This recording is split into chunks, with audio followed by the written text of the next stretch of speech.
today. Her name is Samantha Javier, and she is a social media model, influencer, and brand ambassador. And I know for some of us who are in differing age brackets, we're thinking to ourselves, our kids follow these people, so we really need to know what they are. And other people are thinking, how can I do that? So I just really want this to be a great learning opportunity. She's left time for some questions and answers, but she has a wonderful message as well. And so hopefully you get something to take away today, and feel free to ask her questions during the question and answer. I'm sure she's up for all of that challenge. So she uses her platform and past experiences as a public speaker to motivate, inspire, and self-empower others, especially short girls. She strives to instill self-confidence, strength, and self-belief in themselves to pursue their goals and joys in life. So it sounds like something we all could use a little dose of. So Samantha, take it away. Hello, everyone. I am so glad to be here. At first, I'm going to share a video, a really short video, and then from that video, it will flow into my speech. Right? Sounds good? So hopefully, I can share the video successfully. Okay.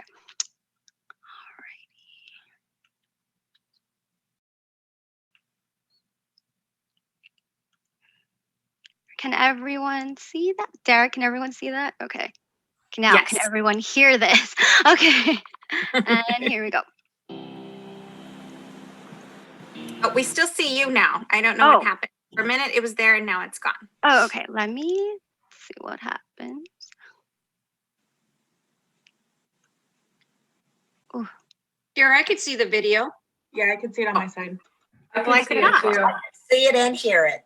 Now I can. So maybe it was just a me problem. Okay, let's try this again. You're good. We're good. We're good. Okay. I'm super grateful that I was born and raised in Hawaii, this beautiful place that really cherishes different cultures, giving back, and making everyone feel like family.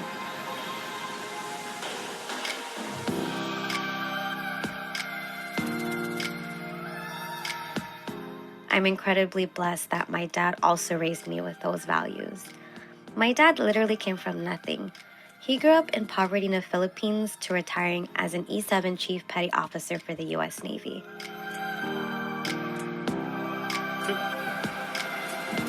And reflecting on all the sacrifices and hardships he went through to provide for my family, I'm so humbled. Because if my father can do that so selflessly and lovingly, that's badass.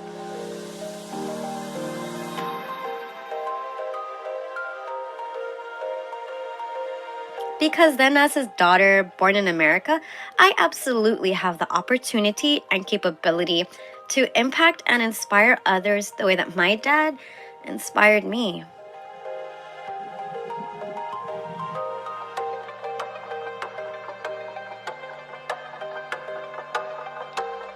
So for me, the Watch Me brand represents leading by example through action.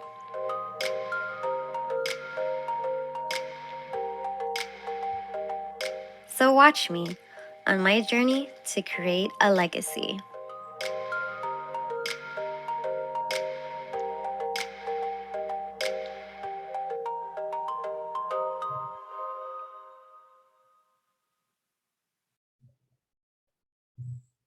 All right. Can everyone still see me, hear me?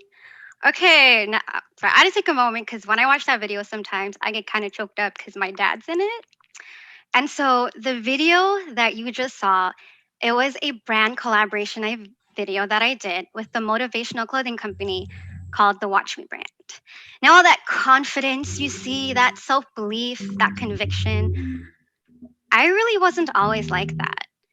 In fact, if you knew me back in 2010 when I first graduated high school, that today I would be a social media influencer, my honest reaction would have been like, what's an influencer? Do you guys remember back in the early 2000s, there was no such thing as social media or even online influencers. The internet was just the internet. In fact, when you asked a kid what they wanted to be when they grow up, you got answers like singer, doctor, actress, basketball player, astronaut. But for me, I just wanted to be at least 5 feet tall, which I'm not. I'm very, very short, okay? I am 4 feet 8 inches tall. And at the time, I didn't really see how my short height was a blessing now, especially as an influencer. So I really hope today that my story can inspire you guys to be more confident in yourselves, especially during these troubling times. Now, as you heard from the video, my parents are immigrants from the Philippines. And just for reference, Filipinos tend to be very short. My mother is 4 feet 10 inches, and my dad, on a good day, is no, he's not four, he's 5 feet 3.5 inches. Okay, on a good day, guys, on a good day. Now, immigrant Filipinos, like other first generation Asian American immigrant parents, oh, that's a mouthful, they all shared the same belief that all you needed to do was work really hard to get good grades, to go to college, to get that degree, to secure a high paying job, to secure your future. For them, it was as if a degree alone meant a better life than from what they had experienced in the Philippines. So, with that perspective, I was definitely instilled with an incredible hard work ethic. But I also shared the same belief that all you needed to do was to get that degree to get a job, and your future was set from there. So, throughout school, that's exactly what I did. By the time I was 13, I was accepted into the JSA Political Speech Summer Program at Stanford University. And I have to give a shout out to Mrs. Chong. I wasn't even her student, but she was a middle school teacher who gave me $1,000. So I was able to attend that program, which planted the seed for everything else. So thank you, Ms. Strong. Now, in high school, I also learned that you needed to do extracurriculars and AP classes in addition to good grades in order to go to college. So I did both. I was part of the varsity sports team for air rifle shooting. I was also in the color guard for the marching band, competed in mock trial, was part of the National Honor Society, and was even a dance assistant for the local middle school. I took AP classes while I maintained a 4.1 GPA and even became valedictorian of my graduating class. Good grades to get into a good college. Check. So from 2010 to 2014, I attended Linfield College, now known as Linfield University. Hey, you know Linfield, shout out to you, Aaron. Okay, I attended Linfield College in McMinnville, Oregon, where according to my college advisor, I had achieved the impossible. According to my college advisor, it was impossible to double minor in two different countries, learning two different languages, while still graduating on time with your major. However, I was a really determined young freshman, so I carefully planned out for the next 4 years how I would achieve my international business major while studying abroad in Japan for one semester and studying abroad in China for another. And let me tell you, it was some really hard 4 years. They do not call that the impossible for nothing. But I knew I couldn't give up because growing up in Hawaii, there's so much diversity, so much influence from China and Japan that actually traveling to China and Japan was always a childhood dream of mine. And guess what? Within 4 years, I did graduate on time with my BA in International Business cum laude, double minors in Chinese and Japanese. I had even done a brief e commerce internship in Beijing, China. I also won several awards with my speech and debate team at Linfield. According to my advisor, thank you, Erin. I had achieved the impossible and my childhood dreams. College degree, check. What's next on the list? Secure that high paying job as a fresh post grad for my future, right? I was actually very, very wrong. During the first year after I graduated college, I had experienced my version of rock bottom, the worst year of my life, both financially, spiritually, emotionally, personally. You see, there was tension within my family at the time. I was not getting those high prestigious paying jobs like my parents had expected. Although I did have some internship experience, I lacked several years of relevant industry experience. My mom, she couldn't understand why my degree alone couldn't land me those prestigious jobs when for her generation, that's all it took. In their mindset, it was as if a college degree made me entitled to high, non entry level prestigious jobs. But times have changed since then. And having a college degree now is like a minimum standard rather than a golden ticket. Student loans, they were starting to creep in, paying bills like rent and car payments. And paying bills was something new to me, but that's adulting. At one point, I had less than $400 in my savings, but I was too stubborn to go back home to Hawaii to live with my parents. Also, as a fresh post grad, there was this huge feeling of loneliness, no longer living on that college campus and that community of friends that you know for the past 4 years. It was really lonely. Also, I was going through a very personal, hurtful breakup at the time with my first love of my life, who was also my very first serious relationship. Sheryl Crow was not kidding when she sang that song, "The first cut is the deepest." Y'all know that song, I ain't gonna sing it, but I know you know it. Also, within that same year, I had lost two friends to suicide. One on my birthday in Hawaii, and one later back in the spring. Needless to say, I fell into a depression. I lost 10 pounds within 1 week. I could only sleep for 3 to 4 hours every night, no matter how early I slept. My health decreased, my spirit was broken. It was as if life broke me. I was hurt. My ego was so hurt. I felt like a victim of life. Within 1 year, I had never faced so much rejection, pain, and loss.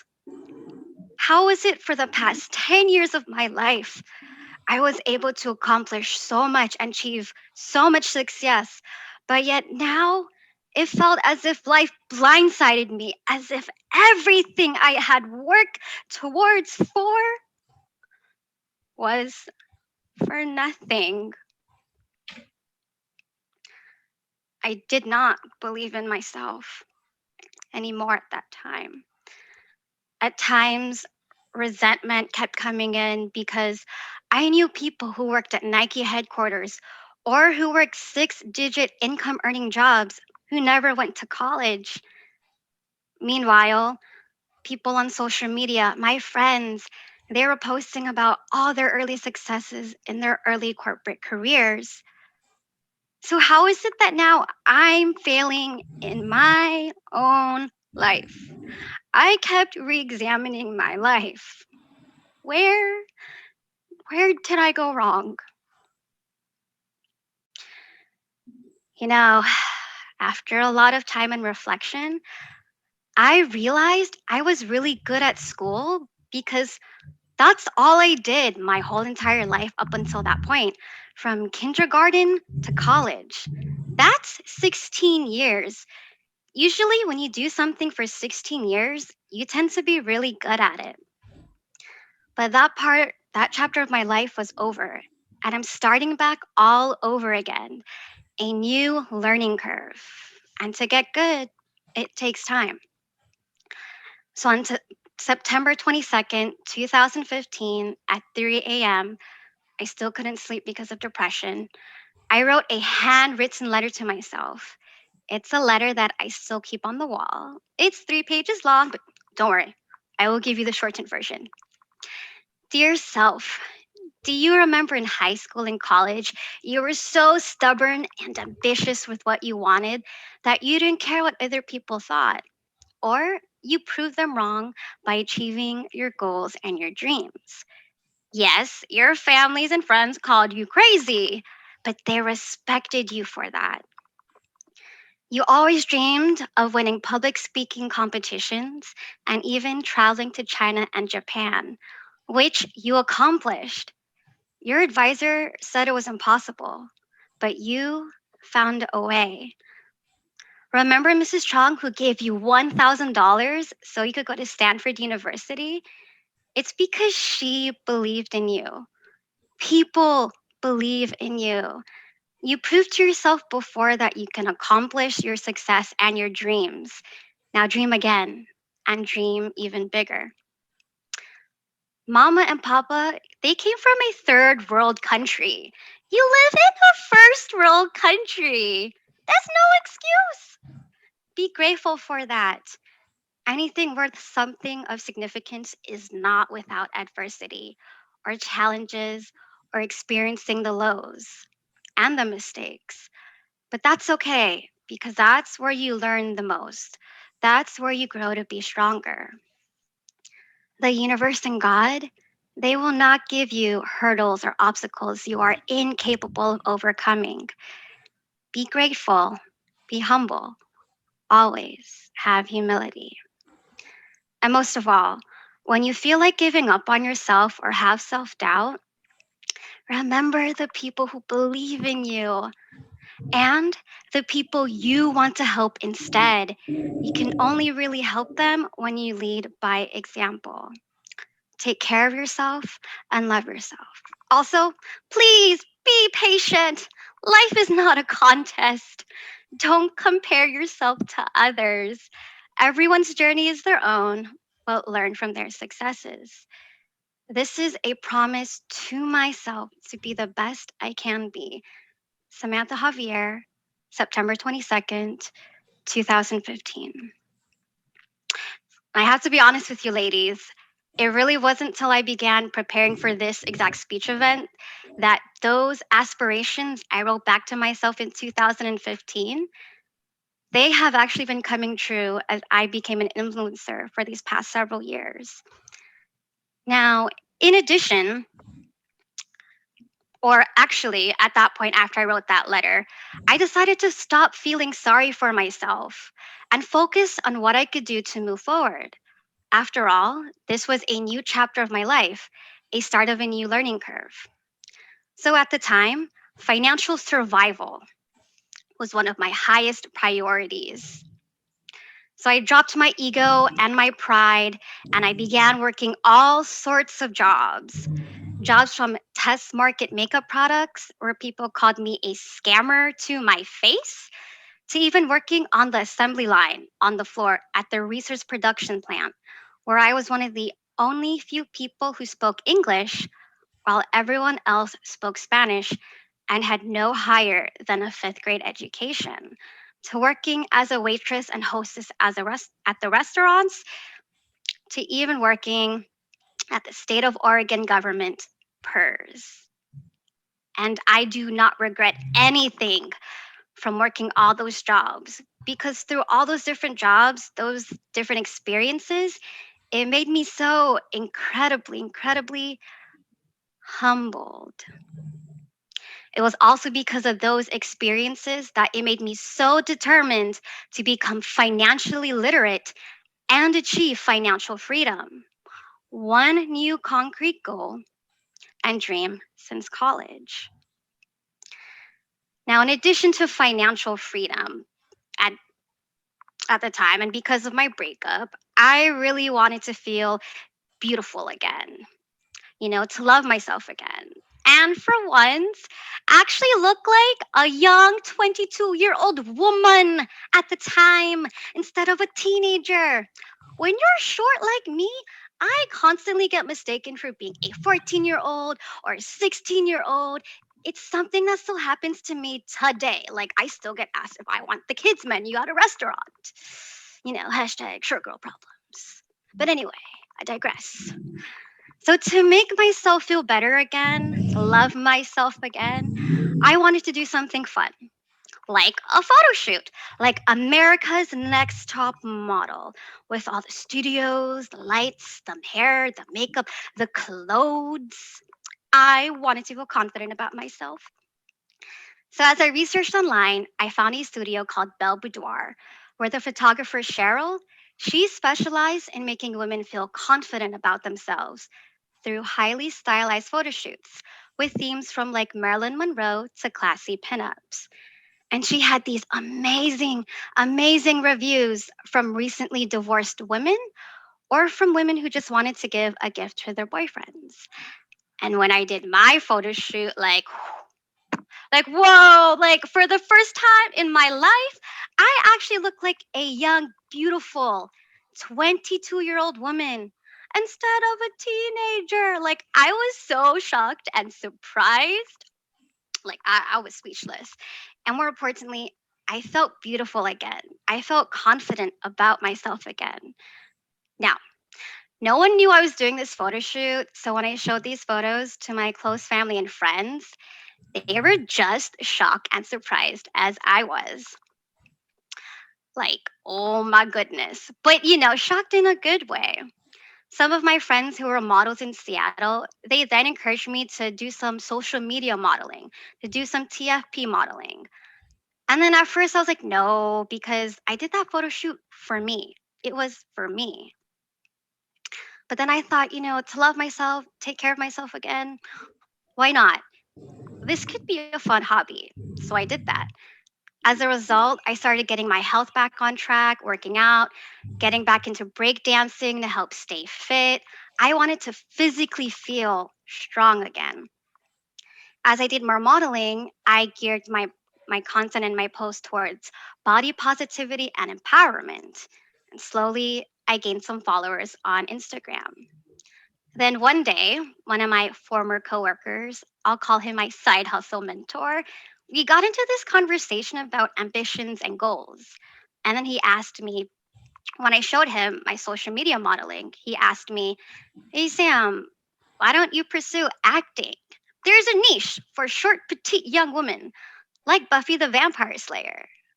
Yeah, Buffy the Vampire Slayer. Okay. As much as I do respect acting, I didn't want to pursue it because acting is playing the role of someone else rather than being myself. So then my mentor asked me, well, what makes you so different from other online models, especially when it's just photos? I paused.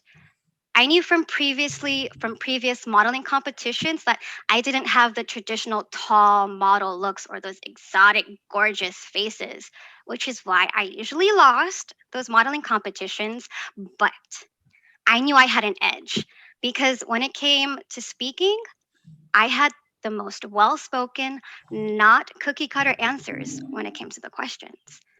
So I told my mentor, public speaking. My mentor nodded and he said, okay, but what else? As a model, you don't always get to share your voice. I paused again, and then my mentor came up to my face and said, Sam, you are short. Own it. That is your advantage. Really? Really? I just rolled my eyes. I'm sure, whatever. Okay, so yeah, I rolled my eyes, shrugged it off. Now, why did I brush it off? Why did I roll my eyes? See, at the time, I didn't realize it, but subconsciously, I did not view my height as an advantage or as a gift because subconsciously, the societal narrative about being short, it wasn't empowering, it wasn't positive. Psychologically, when something is under average, it is seen as not good enough, incompetent. This applies when something is under average for sports performances, job performances, school grades, your health. This type of notion also applies to being under average height, being short. As a short person, if you don't make the minimum height requirements for something, we feel like we're not good enough. Now, except for gymnastics, short people, we are not praised for our heights. We are seen as the one who needs help to reach something on the top of the grocery shelf, or we weren't taken seriously enough. In the media, short people get portrayed as mythical elves and dwarves. Short people are the ones who get bullied and teased in school. In the media, there was not much representation of how being short was empowering, let alone positive. But it's exactly because of that lack of representation that I truly believe I could be the start of that positive representation for us short people. After all, I would like to think that the universe and God made me this oh so very, very short for a bigger purpose besides being Filipino. And so, thus, I started embracing my short height as a gift. I started to have a following as a social media model. Why not pivot and utilize it to be an influencer that I am now? Short girl power, embracing and empowering being short. I began posting on social media all my really hard workouts of doing pull ups, chin ups, obstacle courses. I wanted to represent how us short people, we can physically be strong too. I started gaining hundreds and hundreds of followers on Instagram. And I even started to become brand ambassadors for fitness companies and clothing companies, companies like the Watch Me brand, the video you saw earlier.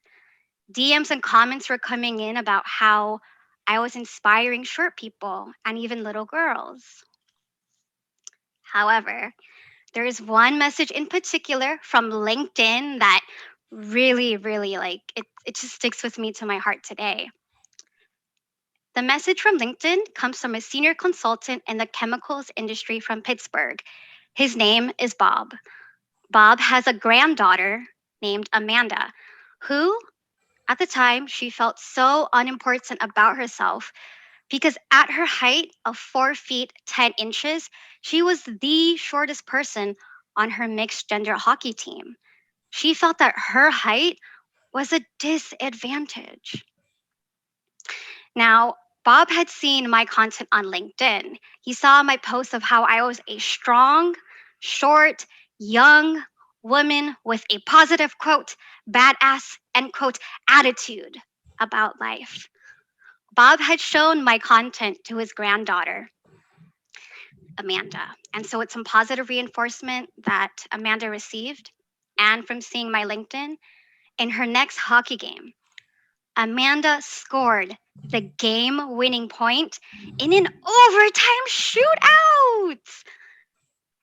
I was helping Amanda be confident in herself. Let me tell you, when I received that message, that was one of the most rewarding things I have experienced in my life. As an influencer, for me at least, it's really not always about how many followers you have. For me as an influencer, it's about how I'm actually positively impacting someone else's life for the better in an empowering way. For me, it's like paying it forward from my parents, how my parents worked so hard to give me a better life. Now, I want to pay it forward. Okay, so you don't have to be a child of immigrant parents or to have a short physical trait or, something physical about yourself to be confident and inspiring. Honestly, it could even be a skill that you already have. I want to share with you the story of the ornament girl, Stacy Ann Laurie. Stacy Ann is a stay-at-home mom, mother of 2 boys, and she would create these most gorgeous Christmas ornaments, like so gorgeous, so elaborate. She even tried to sell them on eBay, which in her first year landed in negative $3,000 in sales. I know, it's not the best, right? But it was okay at the time because her husband was the main income of the family. That was until Stacy's Ann husband got into a tragic motorcycle accident and passed away. Because Stacy Ann was a stay-at-home mom, She didn't have previous job experiences. She did not finish college. Her friends and family told her to go get a real job to support her and her 2 sons. But instead of listening to them, Stacy Ann doubled down. She buckled down in her passion of making those Christmas ornaments, attended Marie Forleo's B school, and transformed her skill of making Christmas ornaments into a 7-figure business called The Ornament Girl. Now, just as Stacy Ann owned and embraced her skills of making Christmas ornaments, I own and embrace my short height. It goes to show you that the challenges and adversities we face in our life, they can really reveal opportunities to make yourself stronger as people, more confident as people. You know, if I didn't face the worst year of my life, that rock bottom in 2014 and 2015, I wouldn't have had the hurt, the determination, the self-belief, and the confidence that I do now. I'm still fulfilling that promise to myself to dream bigger and to help lead by example, to help others like Bob and Amanda. To my younger self in 2015, I can proudly say back to her that in 2019, I finished paying off all my school loans. And of November 2021 this year, I will be debt free.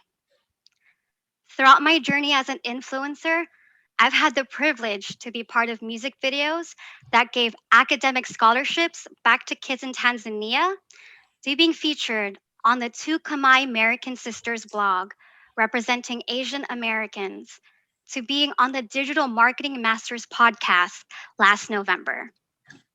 And this journey that I'm on, this learning curve that I'm on, it's still continuing, it's still ongoing. Currently now, I have over 5,000 followers on Instagram and my other social media platforms. And ladies, I am so excited because I have the privilege and opportunity to be impacting more lives in a positive, empowering way.